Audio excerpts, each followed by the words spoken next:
Good morning all of you. मैं अर्चना कुमारी राजकमल सरस्वती विद्या मंदिर से। आज हम लोग पढ़ेंगे कबीर दास जी द्वारा रचित शबद का दूसरा पद। ठीक है बच्चों, कल हमने पहला पद पढ़ाया था आप लोगों को। उम्मीद करती हूँ कि आप लोगों को थोड़ा समझ में आ गया होगा। चलिए, तो हम लोग दूसरे पद की शुरुआत करते हैं। देखिए, आपके पुस्तक में लिखी होगी, मैं भी यहाँ लिखी हूँ, आपको पढ़ रही हूँ, आप ध्यान से सुनिएगा। ठीक है, ये देखिए। संतो भाई आई ज्ञान की आंधी रे, भ्रम की टाटी सबे उरानी, माया रहे न बांधी। हित चित्त की द्वे थुन्नी गिरानी, मोह बलिंदा टूटा। तृष्णा छानी परी घर ऊपरी, कुबधि का भांडा फूटा। जोग जुगति करी संतो बांधी, निरचु चुवै न पानी। कूर कपट काया का निक्ष्य, हरि की गति न जानी। हरि की गति जब जानी। आंधी पीछे जो जल बूठा, प्रेम हरिजन भीना। कहे कबीर भान के प्रकटे, उदित भया तम खीना। ठीक है बच्चों, अब देखिए, इस पंक्ति में शब्द को देखकर तो आप लोगों को बहुत यह कठिन लग रहा होगा, लेकिन यह उतना कठिन नहीं है। शब्दों का अर्थ अगर हम लोग जान लें तो इसका जो भावार्थ समझने में बहुत आसानी होगी। तो इस पद में कबीर दास जी ने ज्ञान के महत्व पर प्रकाश डाला है। देखिए, हमने यहाँ लिख दिया ज्ञान के महत्व पर प्रकाश डाला गया है। इस पंक्ति के माध्यम से ज्ञान की महत्ता को उन्होंने बताया है।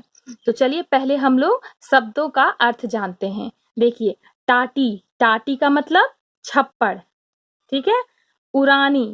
उरानी का अर्थ यहाँ पे उड़ जाना। हितिचित का मतलब मन व हृदय।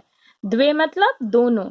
थूनी मतलब टेक या स्तंभ होता है ना, जब किसी छप्पर को हम लोग रखने के लिए ऐसे टेक डालते हैं, कोई ऐसे खड़ा करते हैं, उसके ऊपर छप्पर ऐसे डालते हैं, तो उसको स्तंभ कहते हैं, स्तंभ। गिरानी मतलब गिर गया। बलिंडा मतलब बल्ली या मोटा लकड़ी जिसके सहारे हम उसके ऊपर छप्पर डालते हैं। गांव घर में देखे होंगे ना, गांव में जब एक झोपड़ी बनाई जाती है तो छप्पर डालने से पहले उसके अंदर एक मोटा सा लकड़ी का बलिंडा डाला जाता है, वही बल्ली। तृष्णा मतलब तृष्णा मतलब तृष्णा, लोभ जिसको कहते हैं आप लोग। छानी मतलब छप्पर छाना। जुगति मतलब जुगाड़ करना। निरछू मतलब थोड़ा भी। चुवै मतलब रिसना, चूना जिसको बोलते हैं। छप्पर से अगर पानी रिसती है तो रिसना, जब पानी रिसता है ना, चुवै उसी को कहते हैं।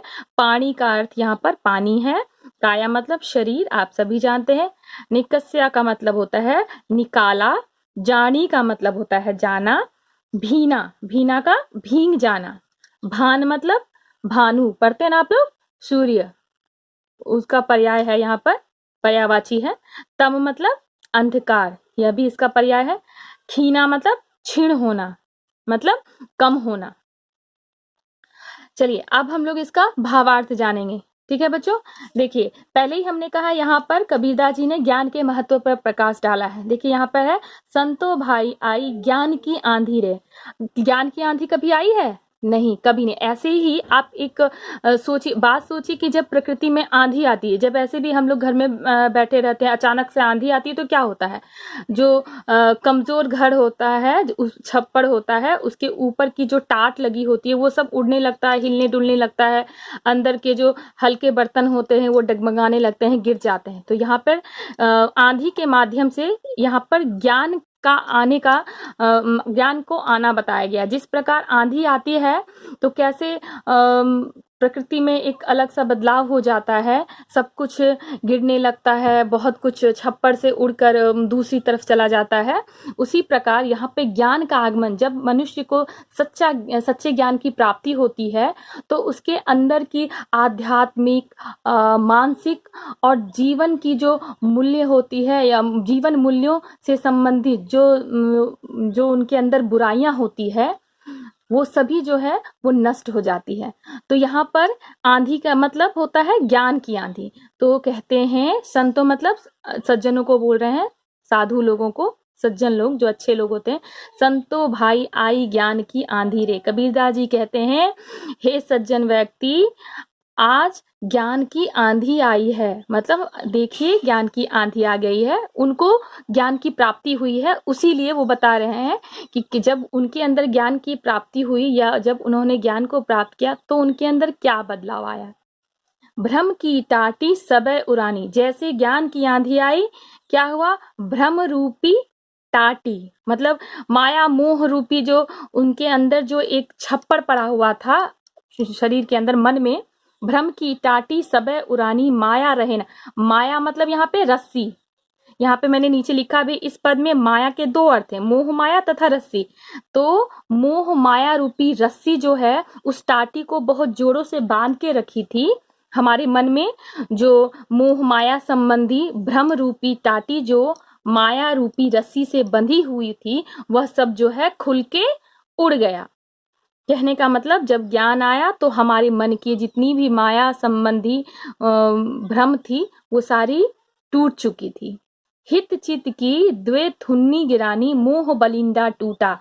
और हित चित मतलब हमारे मन और हृदय में जो थूनी मतलब होता है, ये देखिए मैंने यहाँ पे लिखा, थूनी मतलब टेक, स्तंभ। वो जो हमारे मन में माया मोह रूपी बंधन से बंधा हुआ जो टेक था, स्तंभ था, वह भी उस ज्ञान की आंधी से गिर जाता है।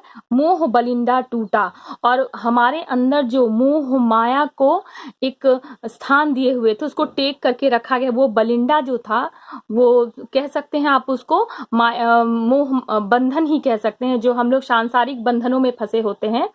तो जब वो ज्ञान की आंधी आती है तो वह बलिंडा भी टूट जाता है।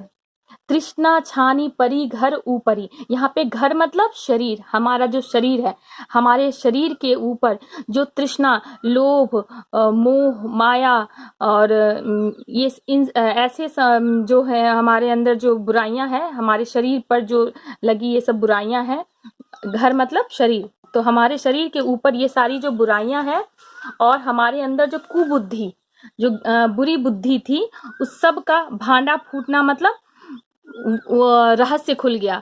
वो जितनी भी मोह माया हमारे शरीर में है उन सब का रहस्य खुल जाता है, मतलब उसको सच्चाई का पता चल जाता है, उसे सच्चा ज्ञान की प्राप्ति हो जाती है, उन्हें सच्चे ज्ञान की प्राप्ति हो जाती है। और फिर ये सब रहस्य उनको पता चल रहा है। भांडा फूटा जोग जुगति करी संतो बांधे, और जब ज्ञान की आंधी आने से कबीर दास जी या सच्चे व्यक्ति के मन में जब ज्ञान आते हैं, उसको सच्चे ज्ञान की प्राप्ति हो जाती है, तब क्या होता है, उसके अंदर से सब कुछ, ये सारी बुराइयां हट जाती है, मोह माया सांसारिक बंधन जो है उससे वह ऊपर उठ जाते हैं। तब क्या होता है, तब वह संत जो है, कबीर जी जो हैं, कबीर दास जी हैं, वो फिर से जोग जुगति करी संतो बांधी, अब फिर से अपने आप को वो इस सब से, मोह माया के बंधनों से मुक्त करके अपने शरीर को एक अच्छे से बांधते, ज्ञान के बंधनों से बांध देते हैं। जोग जुगति करी संतो बांधी निरचु चुवै न पानी, और उन्होंने इतने अच्छे से अब बांधा है अपने आप को, अपने मन को, अपने हृदय को इतने अच्छे से नियंत्रित किया है कि अब जो है उसमें से निरचु चुवे न पानी, मतलब अब थोड़ा भी उसमें से पानी, यहाँ पे देखिए चुवे और निरचु, थोड़ा भी अब पानी नहीं रिस सकता, मतलब अब अगर ऊपर से कुछ भी गिरेगा या बारिश होगी तो वो पानी जो है अब उस छत से नहीं छुए, क्योंकि अब जो वो भ्रम की टाटी तो उड़ चुकी है, मतलब कुबुद्धि माया मोह सांसारिक बंधन रूपी जो एक हमारे ऊपर परत पड़ी थी वो तो उड़ चुकी है और हमें ज्ञान की प्राप्ति हो गई है। तो अब जो है, अब हमारे अंदर कोई भी बुराइयां प्रवेश नहीं करेगी, क्योंकि उन्हें सच्चे ज्ञान की प्राप्ति हो चुकी है। यहाँ तक हो गया हमने, निर्चु चुवै न पानी, अब उसके अंदर कोई भी बुराइयां प्रवेश नहीं करेगी। कूर कपट काया का निक्षाया, तो जितनी भी कूर कपट, मतलब उनके अंदर छल कपट बुराइयां जितनी भी थी, उनके शरीर से सब बाहर आ गया। कब बाहर आया, हरि की गति जब जानी, जब हरि की गति मतलब ईश्वर के संबंधी उनको ज्ञान हो जाता है, तब उनके शरीर से ये सारी चीजें अपने आप निकल जाते। निक्ष्या मतलब निकल जाना। आंधी पीछे जो जल बूठा प्रेम हरिजन भीना, देखिए जब आंधी जब चलती है, तो आंधी जब चली जाती है तो उसके बाद क्या होता है, वर्षा होती है। आंधी के जाने के बाद क्या होती है? वर्षा होती है। और वर्षा यहाँ पर आंधी यहाँ पे क्या है? ज्ञान की आंधी।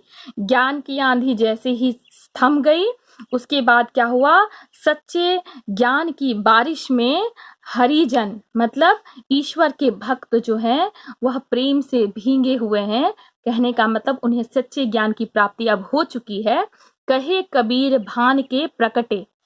भान के प्रकट मतलब सूर्य के प्रकट होने, जिस प्रकार सूर्य के प्रकट होने से उदित भया तम खीना, सूर्य के प्रकट होने से क्या होता है? अंधकार जो होता है वह दूर हो जाता है। उसी प्रकार एक अच्छे व्यक्ति को जब ईश्वर की प्राप्ति हो जाती है, कहने का मतलब जब सच्चे ज्ञान की प्राप्ति हो जाती है, तब क्या होता है? उसके अंदर प्रकाश फैल जाता है।